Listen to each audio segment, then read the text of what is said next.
Kalau misalkan sebuah daerah itu mengabaikan anak mudanya, sebenarnya dia adalah mempertaruhkan masa depan daerah itu sendiri. Nah, karena apa? Anak muda itu kan nantinya yang akan menggantikan pemimpin-pemimpin ke depannya, ya kan? Mungkin tokoh-tokoh menteri, presiden dan lain sebagainya, mereka itu akan tergantikan oleh anak-anak muda yang sekarang ada di bangku kelas itu sendiri. Nah, kalau misalkan pemerintah daerah mengabaikan anak mudanya, ya daerah itu sendiri yang akan dipertaruhkan.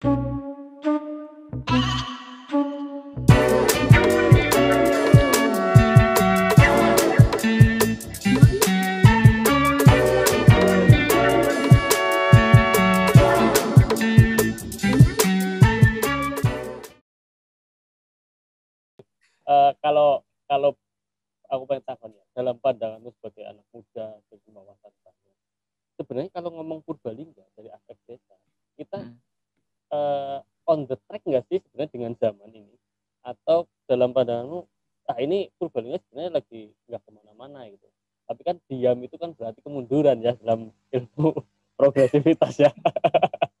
Dalam pandanganmu gimana? Purbalingga ya. Aduh, Kita fokus desanya sebenarnya kalau aja. Mas Jadi kalau pemkapnya takutnya bukan kemana-mana.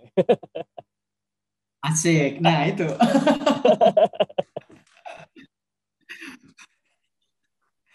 Jadi apa namanya? Mas Bangkit sih setiap hari di Purbalingga ya. Saya sering pulang ke Purbalingga, tetapi frekuensinya nggak apa namanya sering banget. Paling hanya komunikasi saja ya, dan melihat media-media yang apa yang sedang terjadi di Purbalingga.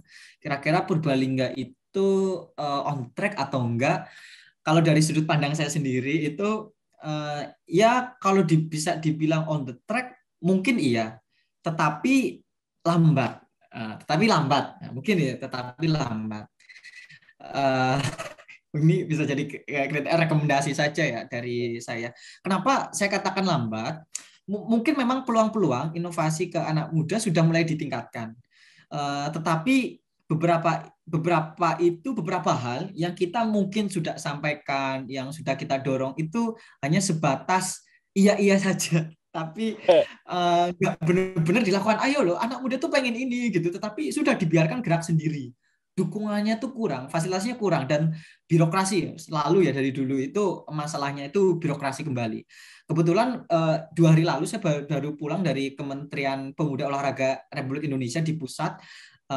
Pola komunikasi beberapa yang mereka lakukan itu sekarang cepat sekali. Tetapi kemarin ketika kita melakukan kegiatan ya di suatu kabupaten di apa namanya di Jawa Tengah gitu, justru putar-putar sana sini loh. Ini anak muda hal yang bagus kok nggak minta apa-apa, kok dipersusah gitu kan. Itu yang bikin kita kadang lelah gitu kan.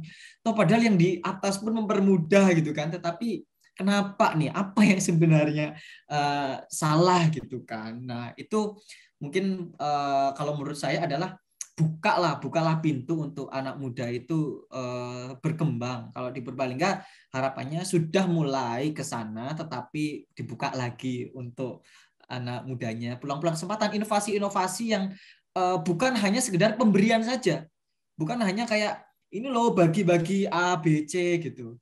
Tetapi banyak kok organisasi yang mereka fokusnya ke pemberdayaan.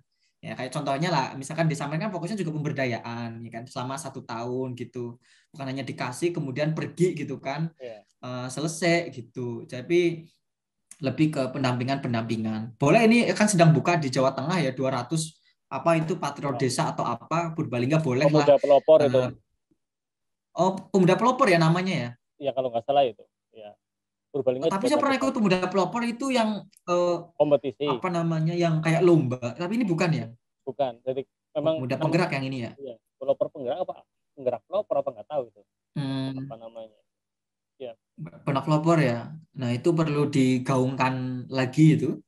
Digaungkan lagi dan berkolaborasi. Sebenarnya kunci untuk bergerak itu saling berkolaborasi. Hanya saja kadang itu musuh dari kolaborasi itu kan gengsi ya kan. Saya melihat banyak sekali yang kadang nggak mau kolaborasi mungkin karena gengsi dan lain sebagainya gitu kan. Padahal kalau kita secara rendah hati gitu melihat bahwa ini untuk kebaikan, tentunya kita melihat kolaborasi itu untuk hal baik ya dan lain sebagainya. Kalau memang itu hal yang baik ya, ayo gitu kita dorong, punya track record bagus, mau gerak bagus ya ayo gitu. Kadang banyak yang masih terpecah satu sama lain sih. Kadang saya sedih sih. Kadang saya sedih. Ayolah mungkin diskusi dikasih titik temu gitu. Apa yang bisa kenapa apa namanya nggak mau bergerak bareng misalkan. Tapi ya perlulah sebenarnya memang ada lah gesekan-gesekan seperti itu pasti terjadi. Dan itu pun bisa jadi menjadi hal yang positif juga kalau kita menanggapinya positif. Tetapi juga akan berdampak negatif kalau kita cara menanggapinya negatif. Jadi harapannya ya nggak masalah sih itu dinamika yang terjadi. Tetapi kalau saya seneng banget kalau kayak Mas Bangkit ini kayak Mas ini namanya siap itu hal yang apa namanya kayak bisa menjadi motor ya penggerak yang kayak oh ya ternyata ketika bergerak pun nggak sendiri gitu itu jadi saling terbuka dan kolaborasi ayo kolaborasi. Oke, aku geser sedikit tuh, tentang Ya muda siap. nih. Kalau tadi disampaikan bahwa banyak anak muda di desa gitu ya, Purbalingga atau kota lain gitu ya, muncul dan Hmm. ada isu juga uh, Hmm. bonus demografi ya, gitu. Ya betul. Itu luar biasa. Nah, kalau misalnya sebuah kota, kabupaten itu cuek sama potensi anak muda, Betul. sebenarnya dampaknya bakal seperti apa sih? Besar sekali. Besar sekali. Kalau misalkan sebuah daerah itu mengabaikan anak mudanya, sebenarnya dia adalah mempertaruhkan masa depan daerah itu sendiri. Nah, karena apa? Anak muda itu kan nantinya yang akan menggantikan pemimpin-pemimpin ke depannya, ya kan? Mungkin tokoh-tokoh menteri, presiden dan lain sebagainya, mereka itu akan tergantikan oleh anak-anak muda yang sekarang ada di bangku kelas itu sendiri. Nah, kalau misalkan pemerintah daerah mengabaikan anak mudanya, ya daerah itu sendiri yang akan dipertaruhkan. Dia akan pergi kemana? Mungkin akan diberdayakan di tempat lain karena lebih dihargai, lebih dirasa apa namanya welcome gitu kan, terbuka dan lain sebagainya. Jadi yang dikorbankan ya masa depan tempat itu sendiri gitu. Jadi kalau misalkan nih daerah mengabaikan anak mudanya, sama saja dia mengabaikan masa depan daerahnya itu sendiri. Karena di anak muda yang ada di daerah itu kan dia tumbuh kembang di situ. Dia tentunya punya ruh jiwa dasarnya itu ada di situ gitu kan. Kalau oke lah ada orang lain yang dari daerah lain yang nanti akan mengembangkan di Ya, situ. Tetapi dia nggak tumbuh kembang di situ, tentunya rasanya akan berbeda. Ya, oh, tentunya rasanya akan berbeda. Sama mungkin saja ketika contoh, bro, contoh seperti apa? contohnya contohnya ya contohnya kalau misalkan nih saya ngelakuin sesuatu di luar Indonesia saja rasanya itu kayak kok saya ngelakuin ini kok nggak untuk negara saya sendiri ya, tapi kok di negara sendiri pun mungkin nggak dibuka peluang seperti ini gitu kan. Jadi ada sebenarnya rasa seperti itu. Padahal ketika ketika saya diberikan teman-teman yang lain diberikan kesempatan yang luas, dia akan membangun itu karena hatinya juga bisa jadi. Kalau orang luar mungkin ini saya nggak bukan seuzon ya, mungkin mereka hanya mengambil peluang dan keuntungan saja. Tetapi kalau dia berasal dan tumbuh kembang dari situ, pasti ada hal yang lain yang dia pengen berdayakan ataupun raih, bukan hanya sekedar mencari kesempatan semata gitu. Jadi ya ada beda ya tentunya ya. Ya kalau orang kita sendiri gitu, orang kita sendiri itu tentunya berbeda lah gitu. Aku Ya, pun sampai sekarang pun masih merasa banyak hal yang belum bisa banyak dilakukan ya untuk daerah dan lain sebagainya. Tapi pengenlah tetap dari sini atau dari manapun itu tetap bisa ngelakuin apa yang bisa dilakuin ya. Gitu. ya. Nah, kalau misalnya tadi sampaikan efeknya besar, terus kemudian menggantikan generasi selanjutnya gitu ya. Itu kan kesannya jangka panjang. Apakah misalnya kenakalan remaja, kemudian kalau aku Oh. pernah baca di London misalnya, kemarin Hmm. Arsenal bikin campaign no more rape gitu ya. Itu kan bagian dari kriminalitas sangat tinggi, tidak ada ruang untuk berkreativitas, kemudian tidak ada ruang untuk menampilkan eksistensi mereka sedemikian rupa bahayanya gitu secara jangka pendek saja tuh gitu. Ya, secara jangka pendek, kalau misalkan memang anak muda itu nggak diberi kesempatan dan ruang ataupun dibatasi ruangnya, pasti ada gejolak juga kan, pasti ada gejolak. Bisa jadi itu akan menjadi bom waktu. Nah, bisa jadi akan menjadi bom waktu kegelisahan yang mungkin selama itu terjadi, mungkin kayak efek-efek tahun 98. 98 itu kan juga puncak dari kegelisahan. Puncak dari kegelisahan anak-anak muda ya kan, kemudian akhirnya demo menjadi sebuah transformasi. Sama saja ketika di daerah dan anak mudanya nggak banyak diberi ruang, justru mungkin banyak ditutup, itu bisa jadi juga bom waktu yang nantinya merambat ke orang-orang lain. Oh iya ya, ternyata kita ngerasain kegelisahan yang sama, nggak akhirnya ya sudah menuntut sesuatu gitu kan. Iya. Nah itulah makanya ya kekuatan anak muda kalau dalam jangka pendek pun kalau mereka nggak diberi ruang yang positif, mereka akan merambah ke hal-hal yang justru negatif. Karena kadang juga kenapa anak-anak ya di beberapa wilayah itu mereka akan pergi ke hal-hal yang negatif, itu karena kurangnya ruang yang positif tadi untuk mereka untuk berkembang. Ruang-ruang yang mengasah kreativitas, inovasi, mengajak mereka anak-anak yang lain. Nggak hanya mereka bingung, sudah fokus saja main gadget, fokus saja main game online. Saya pun main game online gitu kan. Tetapi apa namanya, kalau misalkan ada hal yang lain ya sudah, ada rumah baca, oh ya ke sana, teman-teman yang ngajak, ayo lo pada kumpulnya ke sana gitu. Otomatis beberapa orang itu akan teralihkan dengan hal-hal yang berbau negatif tadi gitu. Dulu itu ketika kelas 1 SMP kan saya bikin perpustakaan. Saya ingat banget kelas 1 SMP itu bikin perpustakaan ya. Dulu kan dari desa, SMP di SMP 1 Purbalingga ngeliat perpustakaan tuh gumun. Sebagai anak desa, perpustakaan ya bisa baca di sini, bisa belajar di sini, ada kartu bacanya. Saya pulang minta ke bapak saya, Pak, bikin perpustakaan. Akhirnya nebang bambu gitu kelas 1 SMP, gunakan uang saku, kemudian minta orang tua, kita ngoleksi buku, bikin perpustakaan di situ. Nggak hanya anak-anak desa dan di sebelah saya itu tetangga-tetangga, ya sudah mereka main kasti di situ, belajar di situ, lebih teralihkan dari hal-hal yang sifatnya negatif gitu. Jadi perlu hal-hal yang seperti itu, beri ruang tadi. Kalau enggak, ya itu imbasnya bisa ke hal-hal yang negatif tadi gitu dalam jangka pendek. Karena bingung ya kan, mau di mana, nggak ada ruangnya kok gitu kan. Jadi harus banyak dikasih ruang. Ya, pada akhirnya apolitis gitu ya, males sama hal-hal yang berbau pemerintahan dan sebagainya. Tidak Iya percaya bener gitu. banget ya kan, apatis ya kan. Itu Nah, sangat terjadi. ya. Nah, uh, kalau ngomong apa aku kalau tadi kelalen selalu ada yang ngeblank nih kalau udah ngobrol asik ya. Nah, nih, oh ya, di satu sisi kita ngomongin orang tua ya yang tidak memfasilitasi, tidak memberikan percaya. Tapi di sisi lain kadang anak muda juga tidak bisa diandalkan kan. Itu juga tantangan serius dari aku beberapa ngobrol termasuk ke Pak Kades itu Tio itu juga ngomong bahwa kadang anak muda itu juga tidak bisa menjawab tanggung jawab yang sudah ada gitu. Nah, kenapa anak muda juga tidak bisa membuktikan saat ada ruang-ruang semacam ini? Apakah karena memang mereka tidak percaya diri atau yaitu mereka keduduran berteori kemudian tidak bisa melakukan sesuatu gitu secara nyata? Ya, karena biasanya anak muda itu kan memang mereka dari kecil dan besar biasanya pola-pola yang mereka ajarkan adalah sekolah ya kan. Mereka tuh fokus sekolah-sekolah tetapi membaur ke masyarakatnya kurang. Jadi mereka kadang pun bingung ketika mau action di masyarakat itu seperti apa. Dan mereka ketika mereka baru bergerak di masyarakat, mereka pun kadang bingung juga. Ada juga bisa jadi bingung mau mulai dari mana. Karena biasanya mereka hanya teori-teori saja, prakteknya seperti apa ya, itu butuh arahan sekali kan dari orang tua tadi, memang harus saling mendukung tadi yang pernah melewati gitu. Tapi memang pola biasanya juga dikaitkan dengan skala prioritas yang ada di pemuda di desa itu sendiri.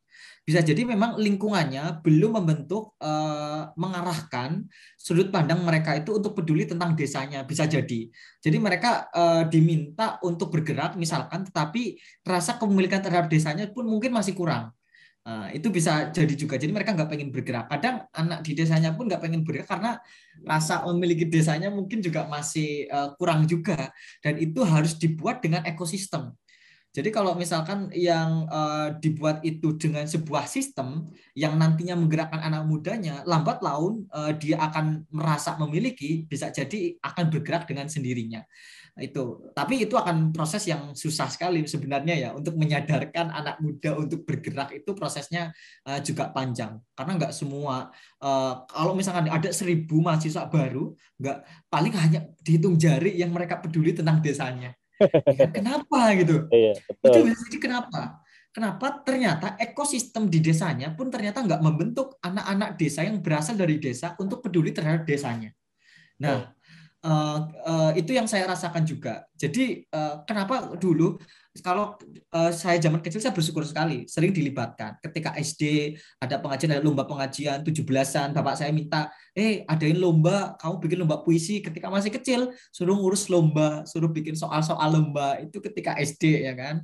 SMP juga nanti ada tirokotan, ada tumpengan gitu, membantu di situ, rasa memiliki desanya akhirnya tinggi, akhirnya tumbuh karena sering dilibatkan. Sekarang melihat banyak sekali fenomena di desa itu kurang begitu dilibatkan dari masa usia dini.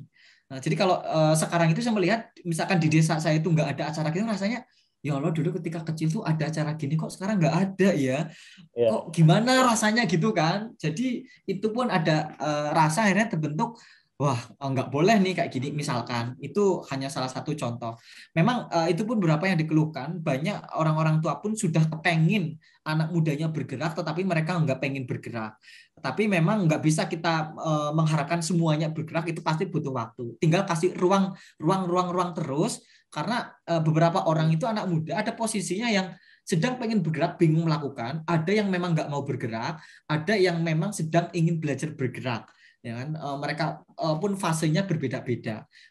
Kita terus pantik saja, pantik yang nggak kepengin suruh pengen, yang sudah pengen terus pengen, yang pengen banget ingin mencoba melakukan. Ketika ingin mencoba melakukan, dikasih ruang mencoba dulu, belum berhasil nggak apa-apa, dia sudah mencoba, sudah belajar gitu. Yang penting misalnya kasih project yang jangka pendek saja, coba adain lomba misalkan dulu, oke belajar itu, oh besoknya lagi apa hal yang lain lagi. Memang ini problem ya, termasuk desa main itu di beberapa chapter pun ada yang seperti itu, ada yang 1 tahun pun progresnya kurang gitu, karena bingung. Bingung mereka tuh harus mulai dari mana, apalagi sudah kita dampingi setiap hari, setiap bulan pun kita ada sharing session, tapi mereka tetap masih menemukan problem yang sama dan bergulir gitu. Tapi mereka sudah mencoba dan tahun ini mereka tetap lanjut. Kita akan menemukan timeline tertepat terbaik mereka untuk bergerak tuh kapan gitu. Karena mungkin bukan tahun kemarin, bisa jadi tahun ini gitu. Kadang butuh sabar saja. Yang penting kita nggak pernah putus asa untuk membantu teman-teman itu gitu. Itulah beberapa ya, memang orang tua pun kadang berharap ya, udah kasih fasilitas, anak mudanya enggak gitu, sudah didorong bisa acak luar untuk mendampingi, atau kita capek dulu. Dulu juga awalnya harus ikut capek dulu mengarahkan gitu, nanti kita tinggalkan. Tapi benar sekali Mas Bangkit, ya itu juga terjadi. Sebenarnya dulu itu di desa saya itu, saya teringat sekali pas bapak saya itu bilang, Cipaku itu sudah banyak ya yang kuliah gitu, mulai banyak yang kuliah, mulai banyak yang sarjana. Bu, yuk kita kumpulin, coba kumpulin tuh yang pada sekolah-sekolah, kumpulin rembuk, kon lakuin opo gitu.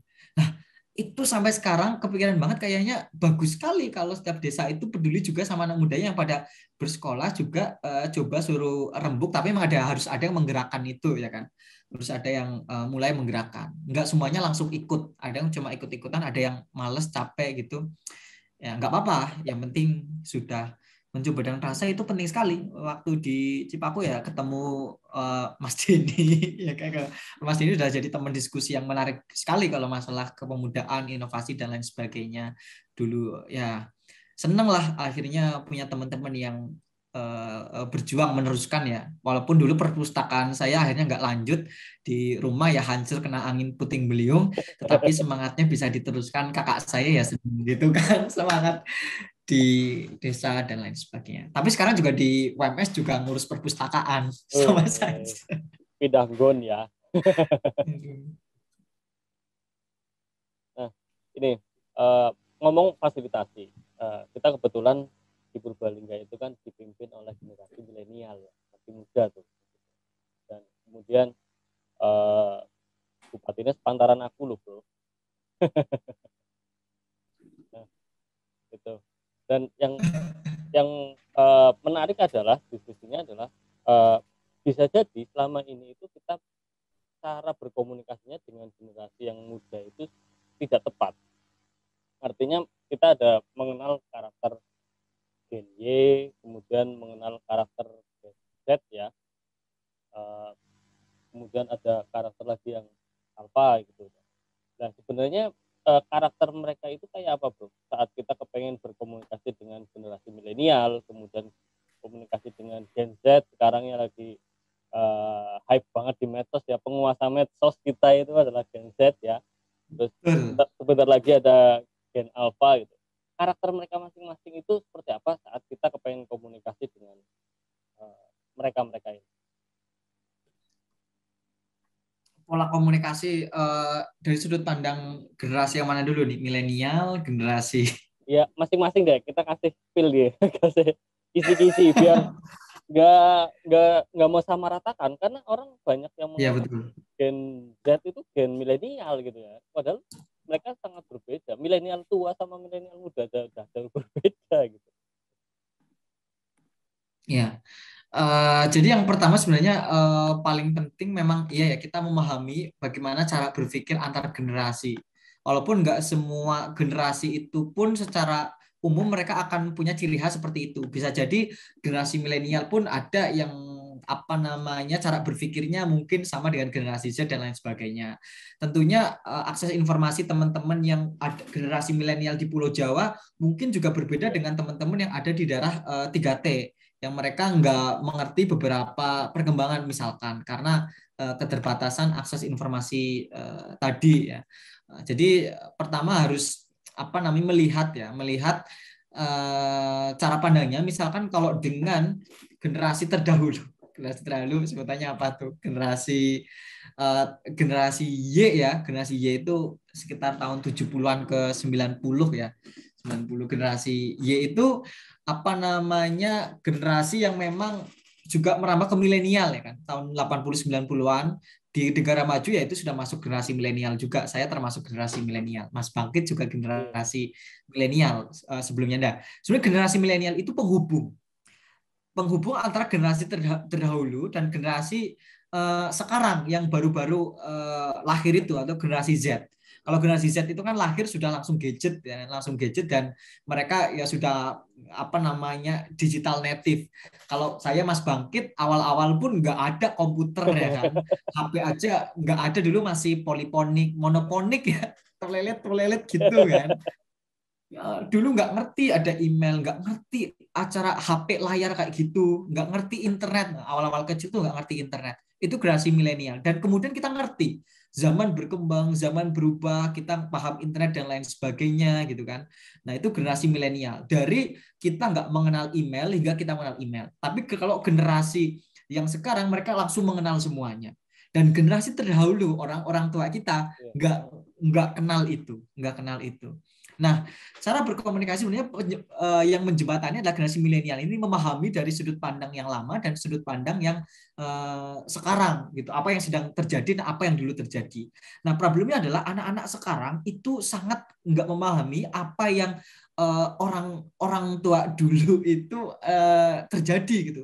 Jadi kadang mereka merasa kadang kayak gini aja nggak ngerti, ini aja apa namanya nggak paham, dan lain sebagainya gitu kan. Padahal pola didik, pola asuh dulu sama sekarang itu kan berbeda. Orang tua kita belajar di kelas hanya berdasarkan textbook. Dulu pun nggak ada TV itu nggak masih sekarang orang tua kita. Jadi buku yang mereka pelajari ya udah seolah-olah sumber kebenaran gitu kan. Jadi informasi yang nyampe ke mereka rasanya itu yang benar dari internet. Ini kan dari YouTube, ini ya benar gitu kan.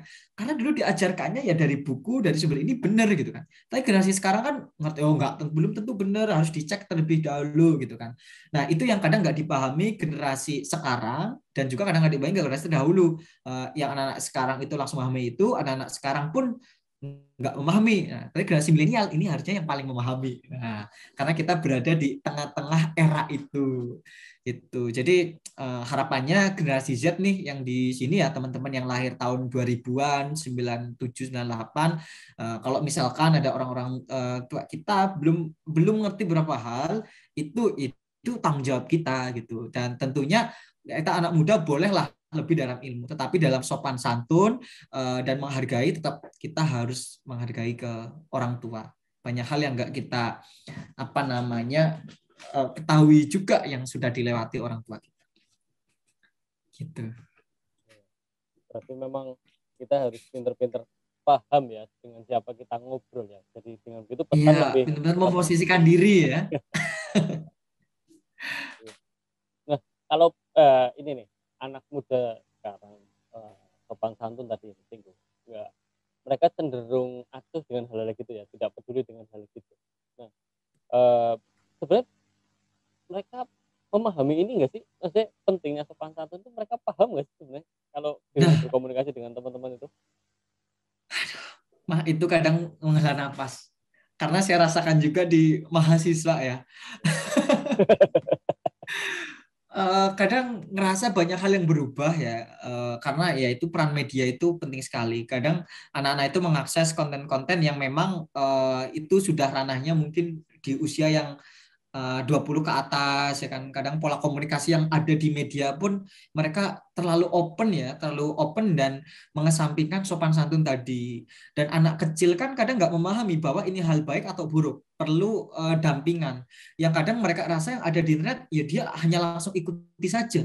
Dia langsung ikuti saja, dia rasanya yaitu hal baik, hal benar gitu kan. Padahal kan juga enggak gitu. Jadi media itu berperan sekali terhadap perubahan tingkah laku dan attitude anak-anak sekarang. Banyak sekali kalau chat, kemudian ada yang tiba-tiba malam jam 1, jam 2 misalkan telepon dan sebagainya, revisi misalkan skripsi dan lain sebagainya gitu kan. Dulu nggak pernah terjadi ketika saya kuliah. Tapi mungkin itu pola komunikasi yang sekarang terjadi. Kalau saya kan tipenya bebas juga ya, terbuka gitu kan. Cuma kalau banyak sekalipun terganggu gitu kan. Kemudian ya saya melihat itu fenomena itu gitu. Tapi tentunya saya pun jangan sampai lelah. Kadang kalau misalkan sudah keterlaluan ya saya ingatkan gitu. Ini loh cara mengirimkan email yang tepat gitu, pesan yang tepat. Kalau ke aku nggak apa-apa, aku bilang gitu. Tapi nggak semua orang itu kayak aku gitu kan. Kamu harus pintar-pintar memposisikan diri gitu. Kalau komunikasi ke aku lebih santai nggak masalah. Tapi belum tentu ke orang lain tuh kamu bisa seperti ini gitu. Kalau kamu belum kenal dekat. Nah, itu menjaga nih. Memang perlu banyak ya saya pun masih belajar. Makanya penelitian saya di tahun ini itu terkait dengan manner, tata krama, sopan santun. Jadi tahun ini saya mengembangkan media untuk meningkatkan tata krama dan sopan santun cara komunikasi melalui media. Karena itu merasakan banyak sekali ya itu kejadian bukan hanya dari mahasiswanya, tetapi mungkin juga dari dosen ataupun siapapun, kadang juga pola komunikasinya ada yang nggak tepat ya kan. Jadi itu memang merasakan, dan itu terjadi sebenarnya di setiap zaman. Di setiap zaman. Dulu sebelum ada televisi, sebelum ada radio, mungkin pola mereka sopan santunnya juga berbeda dengan ketika sudah ada televisi, kemudian sudah ada motor dan lain sebagainya. Karena perkembangan teknologi tadi. Dan sekarang tantangannya semakin besar karena semakin terbuka. Semakin terbuka, sekarang ada orang yang merasa kesulitan ya kan, terkurung di dalam kamar, dia bisa live IG minta tolong ya. Kalau dulu nggak mungkin sama sekali. Dan itu menjadi era sekarang tuh era keterbukaannya tuh luar biasa. Jadi sharing filternya juga seharusnya juga harus ya. Tetapi juga tatanan standar norma itu kan juga beberapa sekarang dipertanyakan. Karena bisa jadi norma yang ini dimaknai oleh si A itu sebuah hal yang baik, juga belum tentu dimaknai ini hal yang baik. Apalagi dengan masyarakat yang multicultural seperti sekarang, tentunya itu akan terjadi ya beberapa pergeseran tata cara tadi gitu. Apalagi juga di era global ya. Jadi ya tantangannya luar biasa sekali ya Mas. Bangkit. Tapi harapannya anak muda sekarang tetap menghargai, ya aware lah satu sama lain, saling menghormati lah satu sama lain maksudnya dengan tantangan yang luar biasa sekali itu. Apa sih kalau kita ngomong modal anak muda itu yang harus diperkuat itu apa? Gimana Mas, modal apa? Modal yang harus dimiliki anak muda sebenarnya untuk hadapan tantangan ini kayak apa? Oke, modal yang harus dimiliki anak muda. Sebenarnya era sekarang kan era yang apa namanya cepat tadi ya. Perubahan itu cepat sekali. Transformasi terjadi di segala sisi. Apalagi karena COVID tadi. Jadi itu biasanya disebut apa namanya volatile tadi. Nah, kita anak muda harus menghadapi perkembangan yang cepat ini harus dihadapi dengan yang namanya flexibility, fleksibel. Beberapa hal itu kita nggak bisa kita hadapi dengan cara kaku, harus dengan fleksibel juga. Beberapa hal itu kalau kita harus berubah ya sudah, kita harus cepat beradaptasi. Oh ini nggak bisa, ya sudah nggak apa-apa kita berubah gitu kan. Eranya itu dinamis. Dan juga kita hadapi dengan visi tadi. Anak muda itu juga harus punya visi ke depan. Jangan cuma oke lah beberapa hal kita akan mengikuti arus gitu. Kalau mengikuti arus terus kita nggak kalau arusnya itu baik bagus ya kan. Tapi kalau arusnya nggak bagus gimana dong? Jadi harus punya visi yang kuat, kira-kira tuh arahnya kemana dan lain sebagainya. Itu. Yang kedua yang anak muda harus dimiliki, karena yang kedua itu era yang kita hadapi adalah era uncertainty atau era ketidakpastian. Banyak hal yang nggak pasti, banyak hal yang nggak jelas. Harus anak muda hadapi dengan apa? Understanding, pemahaman, memahami, understand. Harus memahami, nggak boleh hal-hal yang baru didapat misalkan, tapi kayaknya itu belum tentu benar, jangan langsung ditelan mentah-mentah, harus dipahami. Harus dihadapi dengan understanding tadi, harus memahami. Anak muda ini jangan gampang juga terpecah belah tadi ya kan, dengan isu langsung terpecah. Itu understanding. Nah, yang berikutnya yang kita hadapi itu era sekarang kan eranya kompleks, complexity, ada pengawinan antar bidang ilmu dan lain sebagainya. Kita kalau belajar mengajar saja itu kurang, kita juga harus belajar desain, belajar video editing, guru sekarang kan juga ya. Itu. Jadi banyak hal yang semakin kompleks tadi. Nah, itu hal-hal yang semakin kompleks tadi, beberapa hal itu kita butuh yang namanya kejelasan. Clarity. Beberapa hal itu kita butuh diklarifikasi tadi. Nah, sama saja dengan understanding tadi, kejelasan. Nah, yang terakhir yang nggak kalah pentingnya, yang era yang kita hadapi itu adalah ambiguity. Kadang kan sebut era VUCA, terakhir itu ambigu. Banyak hal itu yang kita rasa itu, oh ini ambigu ya, ini benar nggak ya, dan lain sebagainya. Nah, bisa kita hadapi dengan kelincahan, agility. Jadi kalau ada hal-hal yang ambigu di masyarakat, kita harus selangkah lebih tepat bahwa ini loh yang tepat gitu. Ini loh lincah, ini loh caranya. Ayo kita coba gerak ke arah sini. Jadi ambigu itu oke, kita lewati, kita gerak dengan memahami perubahan tadi. Nah, hal-hal yang ini bisa kita hadapi juga dengan innovation. Kita lihatlah beberapa startup yang sekarang berkembang itu semuanya berbasis inovasi. Terus inovasi, ada Gojek juga inovasi, Grab, Ruang Guru, semuanya hadir karena inovasi tadi. Dan semuanya siapa? Anak muda. Semuanya anak muda yang ada di situ. Itulah yang saya rasa ya perlu dimiliki anak muda. Tadi punya visi, punya fleksibilitas yang tinggi, mampu memahami, mau mengklarifikasi beberapa hal, dan juga punya ketangkasan atau kelincahan, agility. Yang terakhir, mereka harus berinovasi terus gitu. Itu beberapa hal. Aduh, kayaknya teori sekali ya karena sering ngajar mungkin ya. Tapi ya begitu hal-halnya. Oke, terima kasih Mas Bro atas waktunya ini. Ya. Kita ngobrol-ngobrol diskusi sangat daging semua dari Helmi Yahya.